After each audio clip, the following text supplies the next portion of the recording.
Motif de cette grogne, le décret sur le statut des enseignants-chercheurs. Présentation aujourd'hui à Lons, le saunier de la maison de... L'inquiétude du monde universitaire. Depuis le début de la semaine, les appels à la grève se sont multipliés dans les facultés et la Franche-Comté n'échappe pas à cette vague de contestation. En cause, le décret concernant les enseignants-chercheurs. Alors pour comprendre leurs inquiétudes, nous avons voulu savoir quel était aujourd'hui leur quotidien, leur rôle au sein de l'université. C'est un reportage de Pascal Schneblé et Jean-Luc Gantner. Malgré le mouvement de protestation, Hélène n'a pas lâché aujourd'hui ses élèves de master de géographie. Maître de conférence, elle enseigne en moyenne 8 heures par semaine et consacre le reste de son temps à la recherche. Depuis des années, cette géographe planche avec d'autres sur les problèmes de mobilité et d'étalement urbain. Une recherche fondamentale qui commence à porter ses fruits.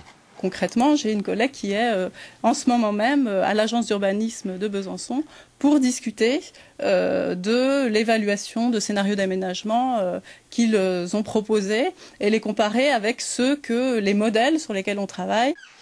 Comme beaucoup d'enseignants-chercheurs, elle craint aujourd'hui les conséquences à terme de la réforme de leur statut.